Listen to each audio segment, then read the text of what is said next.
Cash balance plans are a great way to supercharge your retirement savings and also drastically reduce your taxes.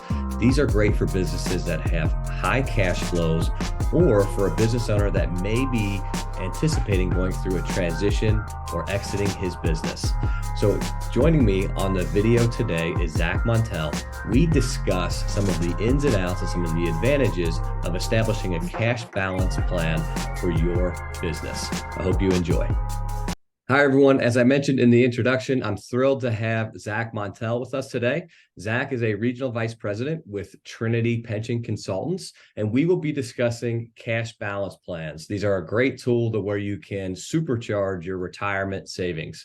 So, Zach, for those that are listening and watching this video, would you mind sharing just a brief introduction and kind of go into your background and your role with Trinity? Yeah, absolutely. Thanks for having me, John. Appreciate the opportunity. As John said, my name is Zachery Mountel. I'm a regional vice president for Trinity Pension Consultants. Trinity is a regional TPA based out of Akron, Ohio. We focus on 401k and cash balance plan administration. We have about 500 cash balance plans that we actively administer. And for those of you that are new to the kind of cash balance terminology, it really is, as John was saying, a separate retirement plan to supercharge retirement savings for small business owners, especially. It's kind of one of those niche qualified plans, but it is a qualified plan, so it's all pre-tax savings. And I say niche because compared to the hundreds of thousands of 401k plans that are in existence, there's only about 25,000 cash balance plans. So it's kind of one of those where Trinity is a specialist throughout the country with cash balance administration services that we provide. Yeah, great. So sounds like you have a broad array of information that you could pull from. So for those that may not be familiar, can you just walk us through what exactly is a cash balance plan? Yeah, it's on the highest of levels, it is a hybrid defined benefit plan. What do I mean by that? It takes a lot of characteristics from a traditional defined benefit plan. So you can think of your large corporation pension plans like at UPS, but it also has a lot of characteristics of a 401k profit sharing plan, meaning that instead of a lump sum value that you see in most traditional defined benefit plans, or instead of an annuitized value that you see in most traditional defined benefit plans, where it's broken out into a monthly annuity, cash balance plan shows it as a lump sum. So it's a lot easier to understand. So it's kind of caught fire here, especially in the past 10, 15 years, as the go-to, if you will, when it comes to defined benefit plans. You don't see too many traditional defined benefit plans set up anymore. It's almost exclusively cash balance plans. Yeah, perfect. And that's good to know. Yeah, as many people probably know, if they have large employers, companies like GE, AT&T, a lot of these companies that froze their pension plans because they became honestly quite expensive for the employer. Yeah, it seems like these cash balance plans can be a good alternative for those looking to save additional money above and beyond their 401k. So kind of leads me to the next question I had is who's a cash balance plan? Like, who is that appropriate for? Yeah. On a high level, there's two really good circumstances for a cash balance plan. One is if you're a small business owner, you have self-employment income, or you don't have any employees. Historically, the go-to retirement savings vehicle has probably been a SEP or a solo 401k. If you want to save more than that, which in 2023 here is $66,000, you want to save $100,000 or more as an owner-only business, cash balance is really the only qualified plan that gives you that opportunity. And if you have employees, we look for a business that has consistently high cash flow, just because we are talking about large contributions, large deductions. If we have kind of up and down years, we can deal with that in plan design, but we want a business owner that has consistently high cash flows, probably north of $250,000, and really wants to save on taxes, especially, but at the same time save for retirement. Cash balance plans, I always think of them more as a tax savings vehicle than even a Right. retirement savings vehicle. Yeah, that's a great point. Yeah, it's a good way to defer those taxes, right? If you're in your high earning years for a business owner, a way to take advantage of, if you're in the top tax bracket, as an example, you can shield that money from income, pull that money out at a later date when you will not be in the top tax bracket, right? It's kind of the simplest way to maybe think of that. Um, so there On may that, be real some quick, hesitancy for, sorry, I was just going to add to your point. yeah, We've seen people that have gone from a 37% tax bracket down to a 24% tax bracket just through adding a cash balance plan. So you're talking about, not only is that cash balance plan contribution of maybe $250,000 a tax deferred contribution, but if you're going down a tax, maybe 2-3 tax brackets, the tax savings right there is huge. So yeah, that's a great point. Yeah, that's excellent to think about. So with these plans, some people might be a little bit hesitant based off of the work that's involved. So what all does a business owner need to do if they want to go about establishing a cash balance plan?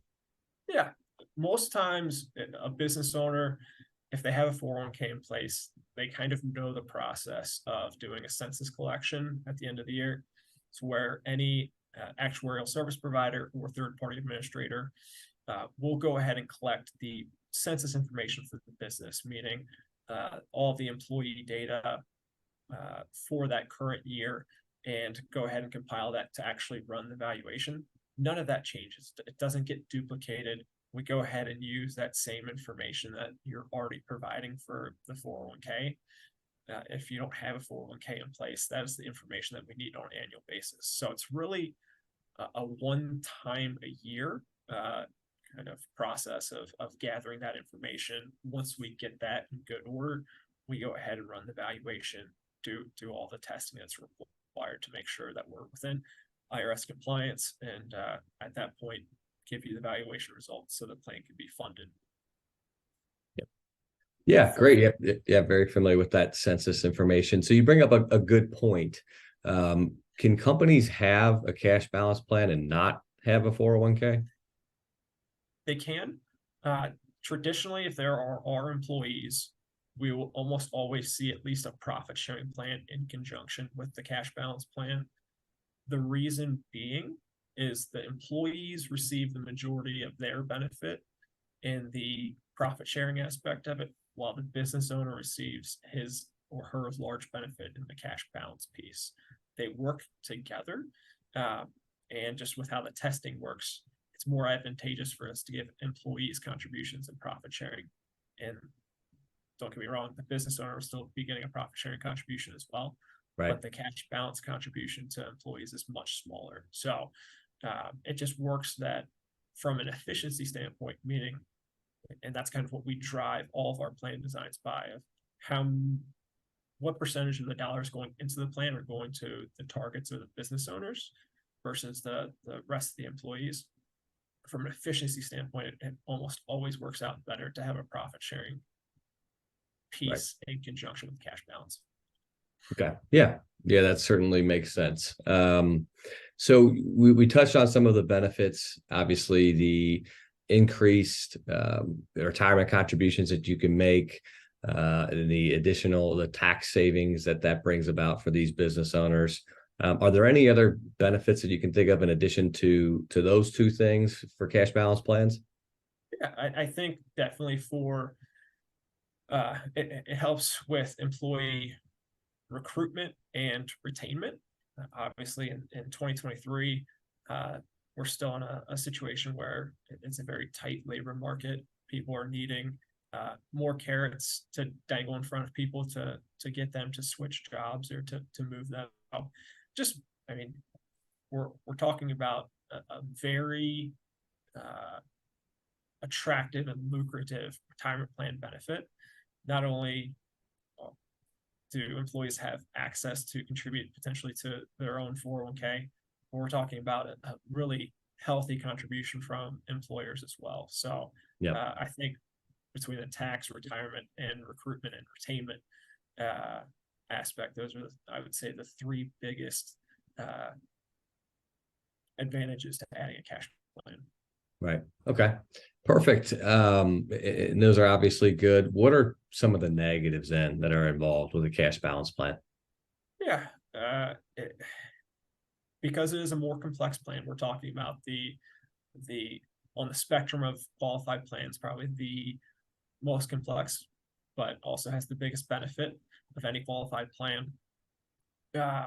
There's going to be a higher cost to running the plan. So whenever there's an actuary involved, their time is more valuable than the majority of people that just do plan administration. So the cost of a cash balance plan is going to be higher. And there's a higher employee cost. So yes, the business owner is getting a very large benefit, but there is going to be a cost. Unfortunately, the IRS won't let us within a qualified plan just give everything to the owner. There is going to be a contribution that goes to the employees. It's usually between 5 and 7%. But that's just one thing to think about is, hey, if we're really want to try to maximize the benefits to the business owner, there is going to be that employee cost as well. Right. Right. Yeah, that makes sense. Have you seen plans that wanted to close down the cash balance plan? So maybe, the current owner either retires from the business, passes it on to some successors at the business, or and then the new owners don't necessarily want to contribute that much. Is there any complications that you've seen with plans that have closed or need to be closed, or they want to end those cash balance plans? Two things on that. So depending on the type of cash balance plan, by type, it depends on the business. So if it is a professional service corporation and it meets certain requirements, it does not need to be covered by what's called the Pension Benefit Guarantee Corporation, which is basically just a pseudo government entity that you pay insurance premiums to essentially to run the plan.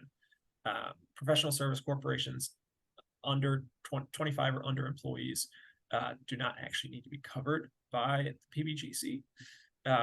So those plan terminations are usually kind of quicker than if they are covered, because we know that anything that the government kind of oversees is going to take a little bit longer to terminate. But we've never had issues, if you will, when it comes to terminating plans during a ownership transition, or if the plan or the business just wants to terminate the plan in general. With that being said, it's usually required that the plan be in place for at least 3 years, which is kind of a downside to it, is we do want to see that plan in place for at least 3 years. It's not just going to be in place for 1 year as a kind of tax dodge. So we've never really seen a plan. The IRS has never formally came out and said how long a plan needs to be in existence, other than it should be set up in permanence. But we always tell business owners 3 to 5 years is really the minimum commitment that we want to see a cash balance plan in place for. Yep. That makes sense. Yeah. When it comes to business transition, we also see it as an opportunity sometimes. So depending on how the transition of the business is occurring, if we can get a buyout structured over a number of years, maybe sometimes we can use that buyout over 3 years to fund a cash balance plan to really boost the tax savings for the business and limit the taxable income for the former owner that's being bought out. So that's a great point. Yeah, that's that can be a great transition tool. For a business owner that's looking to retire and has a successor in line. So great things to think about there. So Zach, as we wrap up, the last question I have is, could you mind sharing with us a case study example? So a success story or something that you saw that went really well with a client that you've worked with. Obviously no names, no confidential information, but if you wouldn't mind sharing just a good example for a cash balance plan. Yeah, I'll provide two. Because like I said, they kind of go two different routes. If you're an owner-only business, or uh, if there are employees of the business. So for an owner-only situation, we had a small business where they're actually taxed as an S corp. So the business owner has W-2 wages, and they also get a K-1 for their business earnings. Historically, they've always uh, used a SEP. They would max it out if Mhm. we're high enough. And I'm not one to give tax advice, but their accountant said that it would be reasonable to reduce their very high W-2 wages uh, by $75,000, and they wanted to institute a cash balance plan. So they were able to save more with the cash balance plan. And at the end of the day, the W-2 wages, within reason of the accountant, Mhm. were reduced to help fund a portion of the cash balance plan. So there was that immediate tax savings there. Yep. And then we have a number of, this is probably the most common case, with small business that has employees. The business owner, it was a doctor's group, and most doctors are going to have debt when they start their practice or take over a practice. The plan was set up with a certain goal. We want the business owner to max out their deferrals. So they were able to save that $20,000 to $30,000 a year through their deferrals. There's a small match on the backside of that. The employees got the match as well, but that plan design was in place for, I want to say it was close to a decade without any changes. So during that course of that decade, the goals and objectives of the business owner changed. They weren't paying down as much debt. They had more taxable income. So what we did was say, hey, has anyone talked to you about profit sharing? It's like, no. Like, okay, this will allow you to get up to about $66,000 a year. It's like, oh, that's great. Is there a way I could save more? So we kind of took him through the progression of, all right, if you want to save 66,000, or roughly between $60,000 and $70,000, here's the 401k profit sharing maximum. We'll require you to give about 5% to your employees through safe harbor and profit sharing. Mhm. But if you really want to save, cash balance is kind of the next iteration of that for you to really ramp up your savings and limit your taxable income. Right. Yep. Well, great. So that's good information, Zach. I definitely appreciate you sharing that with us today. And before we wrap up, is there anything else you'd like to add, either about Trinity or cash balance plans, or anything? Any last words? No, I think, like I said, I appreciate the opportunity of talking with you here today. This is a very unique tool. And it's kind of cool because while it's been around for 40 years, not a lot of people know about it, because it is for a kind of more select, very successful small business owner. So Mhm. I love being able to have the opportunity to talk and potentially help your small business owner clients that are looking to keep a little bit more money in their pocket instead of always giving it to Uncle Sam. Right. Right. Well, great. Well, great information, Zach. Appreciate the time. Again, for any of you that's listening to this, small business owners, looking for ways to decrease your taxes and really boost your retirement savings, feel free to reach out, leave a comment, send a message over. We'd love to connect.